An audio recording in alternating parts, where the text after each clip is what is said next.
parmi les choses qui sont rapportées au sujet du barrage de Ma'rib. Donc pour expliquer quel est ce barrage, c'est que ce barrage était un bienfait d'Allah qu'il avait donné aux gens du Yémen. Donc il permettait de retenir une grande quantité d'eau. Et ils envoyaient l'eau à travers leurs agricultures et les différentes choses dont ils ont besoin.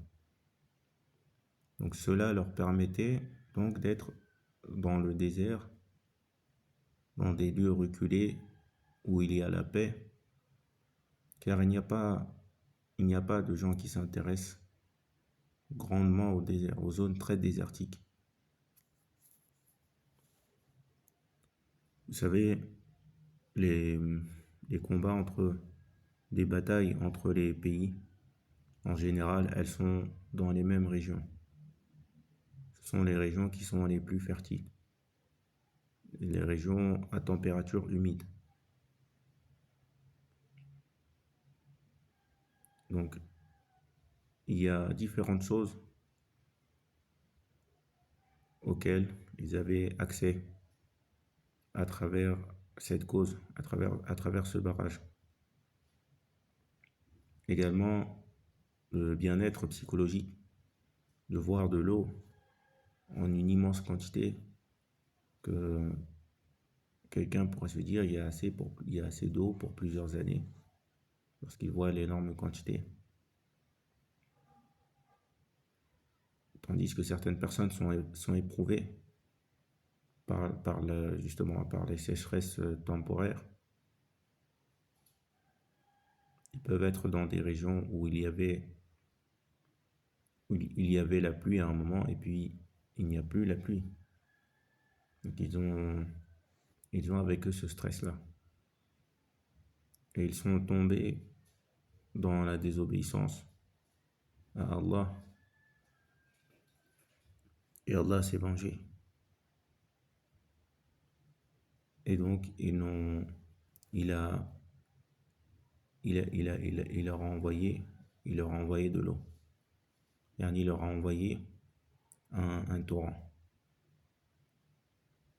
Donc cette eau qu'Allah a envoyée a passé le barrage et a détruit les choses qu'ils avaient, toutes les installations qu'ils avaient mises en place. Donc ils n'ont pas pu continuer la vie qu'ils avaient auparavant. Ils se sont maintenant séparés. Donc ce barrage, il était au Yémen, la ville de Ma'rib. Et il y avait différentes tribus qui vivaient, yani, qui avaient leur style de vie qui était relié au barrage. Donc les tribus après elles se sont dispatchées. Elles se sont dispatchées dans le monde arabe. Donc parmi ces tribus-là, il y a on peut dire le père fondateur de Al-Aws Al-Khazraj. Donc Allahu A'lam, est-ce qu'on dit que c'était la tribu elle-même ou est-ce que c'était les premières personnes qui ont constitué cette tribu? Donc, toujours est-il que Al-Aws ou Al-Khazraj, ce sont deux tribus qui ont secouru le prophète. C'est la tribu des Ansar. Ce sont les deux tribus des Ansar qui sont à Al-Madina. Comme vous savez, Allah parle de Saba. لقد كان لسبأ في مسكنهم إلى آخره. Donc c'est ça c'est l'histoire du barrage. Et vous savez que les choses sont reliées les unes entre elles.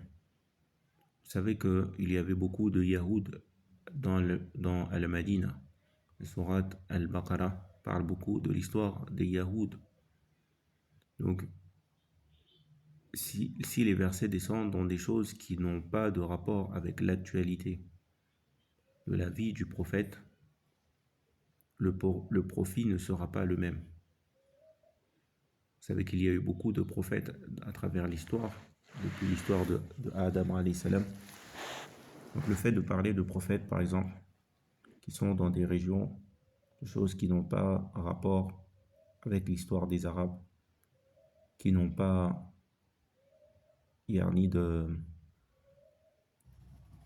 qui n'ont pas par rapport à la situation qu'ils sont, ils auront peut-être des difficultés à tirer les leçons pour les leçons qui soient bien adaptées par rapport à leur situation à eux. Vous savez, dans la vie des prophètes, dans la vie de chaque prophète, il y a des leçons à tirer. Mais il y a des leçons qui sont plus adaptées par rapport à certaines circonstances.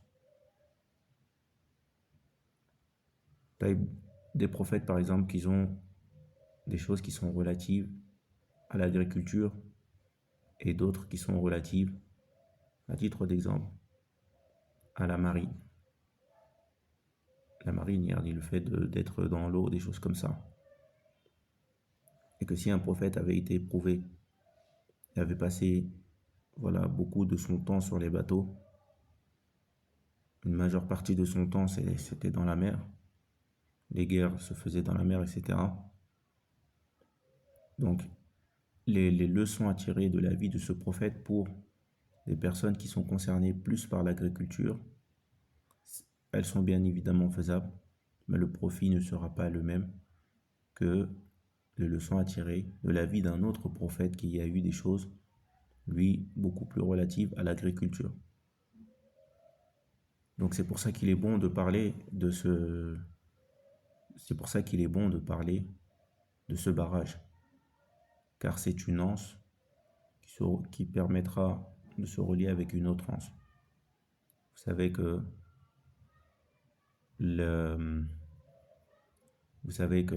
c'est le principe de fonctionnement des intelligences artificielles. Il a récupéré une information, on lui donne une information, puis une autre, et on relie toutes ces informations. Et ça permet de comprendre, d'analyser, de faire des tas de choses. Donc là, on a quelque chose qui est rapporté par rapport aux Ansar. Comment est-ce qu'ils se sont retrouvés dans le Madina? Pourquoi leur origine, ça vient du Yémen, etc. Donc, quant aux Yahoud, ils étaient déjà à Al-Madina et ils attendaient le prophète en fait. Ils savaient que le prophète allait venir, ils savaient l'endroit où il allait venir. Et donc, ils sont partis l'attendre directement à l'endroit. Mais ils ne s'imaginaient pas que il ne serait pas de leur ethnie, wallahu a'lam. Car les Yahoud, ils sont différents en fonction des époques, même s'ils se ressemblent, ils ont quand même quelques différences. Donc il se peut que ceux qui ont eu l'idée de faire venir à Al-Madina, il se peut que ces mêmes personnes-là savaient également qu'ils ne faisaient pas partie de l'ethnie des Yahoud, mais peut-être qu'ils n'ont pas parlé de ça, parce qu'ils savaient que leur peuple n'accepterait pas. C'est une possibilité. Peut-être qu'ils ne le savaient pas tout simplement. Et ce qui est clair, c'est que les Yahoud de l'époque du prophète, ils ont refusé lorsqu'ils ont vu qu'ils n'étaient pas de leur ethnie. Bien que certains soient rentrés dans l'islam, mais ils n'ont pas accepté que la prophétie aille que la prophétie soit dans une autre ethnie que la leur. C'était rapporté que certains avaient dit Kharajatin nubuwa min bani Israël, que la prophétie a quitté les fils d'Israël.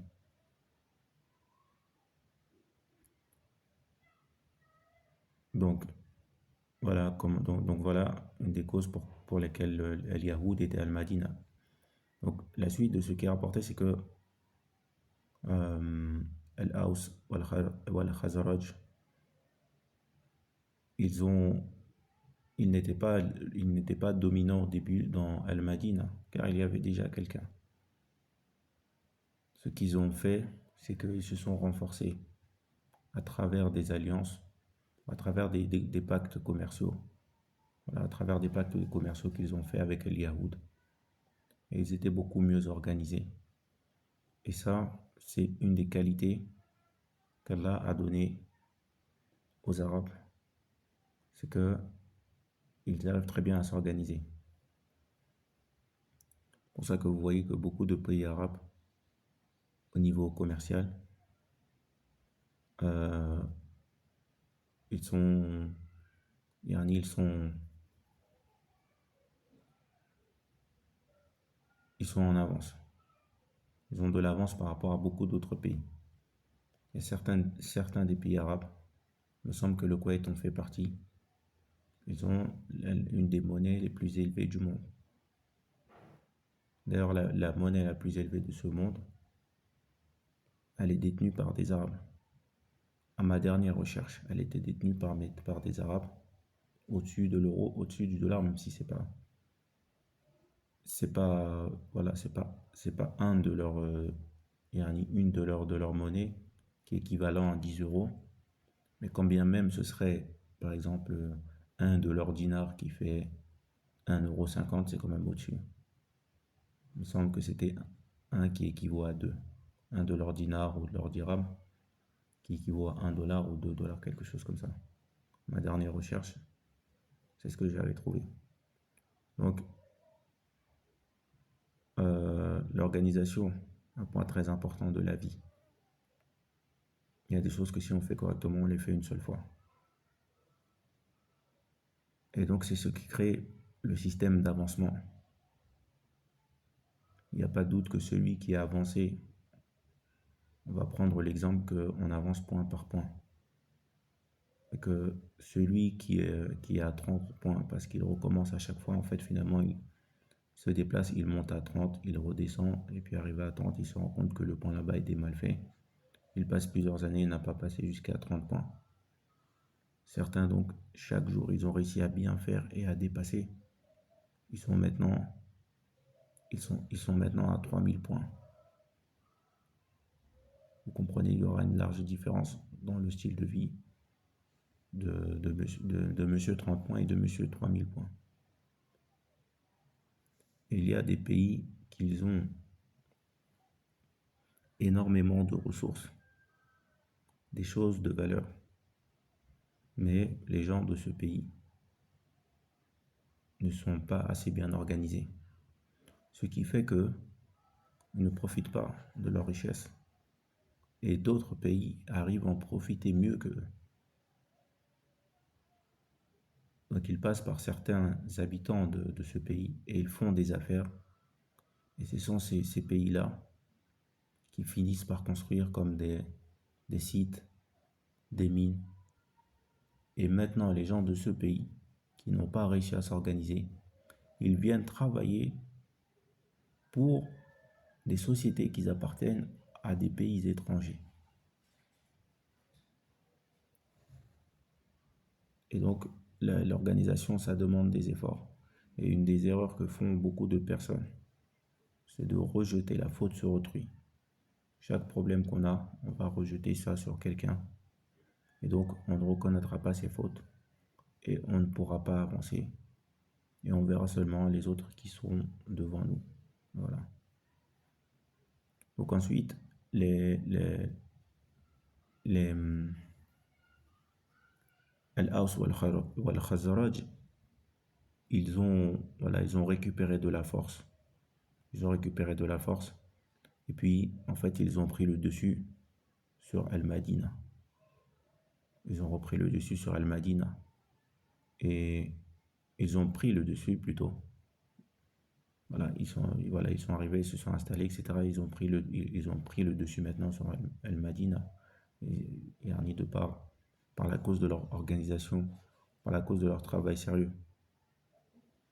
Et Al-Yahoud, ils sont partis maintenant d'Al-Madina, mais yani on peut dire sur les bords, quoi. Ils ont, ils ont déménagé de Al-Madina. Ils ont pris les coins c'est-à-dire comme on peut dire, est-ce qu'on pourrait qualifier ça de sortie d'Al-Madina? On pourrait qualifier qu'ils étaient à la sortie d'Al-Madina.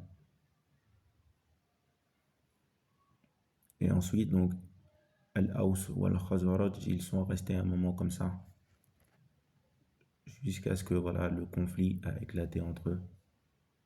Et Al-Yahoud, maintenant, sont venus faire des... Voilà, en fait, il y avait différentes tribus de Yahoud. Donc ces différentes tribus, certaines, il y en a parmi eux qui sont partis avec Al-Aws, d'autres sont partis avec Al-Khazraj. Donc lorsqu'il y avait des combats, donc voilà, c'était un combat entre Al-Aws et une partie des Yahoud, et Al-Khazraj et d'autres parties des Yahoud. Et donc ils sont restés comme ça, en conflit, et ils n'ont pas trouvé de solution pour stopper ce conflit, Al-Aws ou Al-Khazraj, et qui sont deux tribus de base, sont des tribus sœurs. C'est-à-dire qu'elles ont la même origine, ces deux tribus-là. Donc c'est des combats entre membres de la même famille, entre, entre gens ayant des liens de, entre gens ayant des liens de parenté. Ensuite, voilà, lorsque le prophète sallallahu alayhi wa sallam est arrivé, donc il a été accueilli par ces deux tribus-là, et de par la révélation, il a pu renforcer ces deux tribus-là, et elles l'ont mis à leur tête. Et c'était comme ça que c'était la solution en fait pour que tout puisse rentrer dans l'ordre.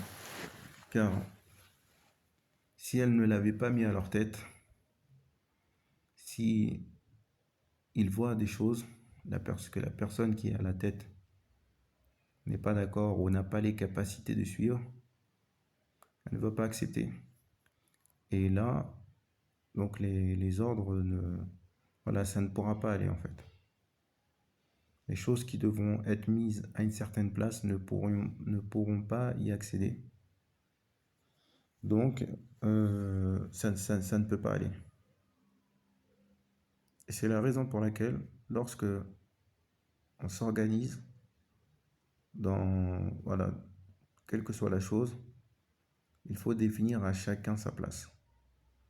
Et lorsqu'on a estimé qui était le plus apte à être la tête d'un groupe, donc il faut le mettre à la tête et puis le laisser. Vous voyez que l'être humain a une seule tête. Et c'est à ce moment-là que les choses vont pouvoir avancer correctement. Car c'est la tête qui a le plus d'expérience, c'est la tête qui a le plus de connaissances, c'est la tête qui est la plus courageuse, c'est elle qui est la plus adaptée. S'il n'y avait que ça, il y a aussi la miséricorde.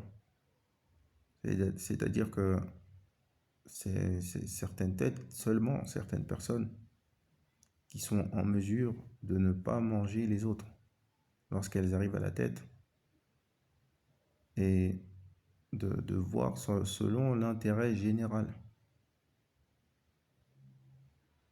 Et ces genres de personnes-là, justement, il ne faut pas non plus donc qu'elles aient un coéquipier, non. Qu'ils soient plusieurs à la tête, qu'ils soient plusieurs à diriger. Car, encore une fois, ce n'est pas tout le monde qui a les capacités de patienter pour autrui. Donc s'il y a d'autres personnes qui ne sont pas en mesure de capacité, qui ne sont pas en mesure de patienter, donc ils ne vont pas ils ne vont pas le laisser, donc on n'aura pas le bien pour autrui. D'ailleurs, c'est ce que font les gens de l'innovation. C'est-à-dire qu'elles cherchent voilà, elles récupèrent avec eux des personnes qui sont soit des étudiants en sciences ou des personnes qui peuvent être motivées. Et donc, elles lui donnent un genre voilà, de faux poste. Lui donnent l'impression d'être à la tête, mais il n'est pas aux commandes. Ce sont elles derrière qui sont aux commandes. Donc, il lui donne un peu de liberté. Et puis, au début, voilà, il va parler un peu de la sunna, il va parler un peu des préceptes de la sunna. Et puis, petit à petit, elles vont prendre le contrôle sur ce qu'il dit et ce qu'il fait. Et elles vont lui faire s'attaquer aux gens de la sunna et aux ulama. Et lui, il aura l'impression en fait que voilà, il fait ça pour la maslaha. Et que voilà, il est devenu silencieux. Il ne parle pas pour le bien parce que les gens qui sont au-dessus de lui, ils ont commencé d'accepter le conseil. Et voilà, toutes sortes ce genre d'embellissement du faux. Et puis c'est comme ça en fait que on trouve des fois avec les gens de l'innovation des personnes qui ont beaucoup de mémorisation, des personnes voilà, qui connaissent, qui ont étudié bien le hadith, le Coran, les tafsirs, etc. Donc c'est un de leurs stratagèmes pour récupérer avec eux, pour transformer avec eux voilà, des petits soldats qui vont leur obéir, etc. Et qui ont des capacités à duper les gens, car ils ont mémorisé, car ils ont étudié, etc.